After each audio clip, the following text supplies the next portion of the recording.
আসসালামু আলাইকুম। তিনটা বিষয় নিয়ে প্রথম যে বিষয়টা হচ্ছে যে ১৮তম শিক্ষক নিবন্ধনে যারা ষষ্ঠ গণবিজ্ঞপ্তিতে আবেদন করবেন, অবশ্যই আপনাদের কমেন্টসের উপরেই আজকে এই ভিডিওটা, যে যারা আবেদন করবেন তাদের আসলে চাকরি করার প্রথম ঢোকা অবস্থায় চাকরির কত বছর পর্যন্ত আপনি শিক্ষকতা করতে পারবেন। আরেকটা প্রশ্ন করছে এক ভাই, যে ১৮তম শিক্ষক নিবন্ধনে ষষ্ঠ গণবিজ্ঞপ্তিতে আবেদন করার পরে বাবার অথবা মায়ের নামে যদি কোনো ভুল থাকে সেক্ষেত্রে কোনো সমস্যা হবে কিনা। আরেকটা বিষয় এখানে বলা হয়েছে, আরেকজন আমাকে প্রশ্ন করছে যে ভাই আমার যে সময় আমরা ষষ্ঠ গণবিজ্ঞপ্তিতে আবেদন করব এখানে গুরুত্বপূর্ণ বিষয়টা কি। এই তিনটা টপিক নিয়ে আজকে আপনাদের সামনে কথা বলতে যাচ্ছি। প্রথম টপিকটা হচ্ছে আপনি শিক্ষকতা কত বছর পর্যন্ত করতে পারবেন। দেখেন, এখানে শিক্ষকতা করতে পারবেন আপনি নর্মালি যেটা বর্তমানে চলছে জেনারেলি, আপনি 60 বছর পর্যন্ত শিক্ষকতা করতে পারবেন, এরপরে আপনি অবসরে যাবেন।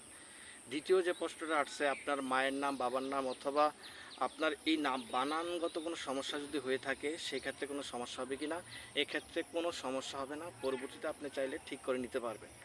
আরেকটা খুবই গুরুত্বপূর্ণ একটা টপিক, সেটা হচ্ছে যে আবেদন করার ক্ষেত্রে গুরুত্বপূর্ণ বিষয়টা কি।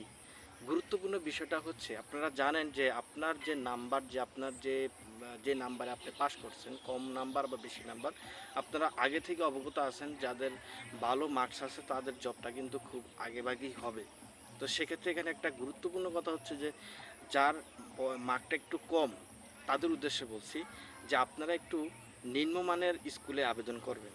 আর যাদের মার্কটা একটু ভালো তারা স্বনামধন্য অর্থাৎ ভালো ভালো স্কুলে আবেদন করতে পারবেন। অর্থাৎ এত কিছু বোঝানোর আমি প্রয়োজন মনে করতেছি না, অর্থাৎ আমার এই কথাটা তারা বুঝতে পারতেছেন আসলে আমি কি বলতে চাচ্ছি। তাইলে কিন্তু আপনার জবটা খুব তাড়াতাড়ি দ্রুত হবে, না তো কিন্তু আপনি মিস করবেন।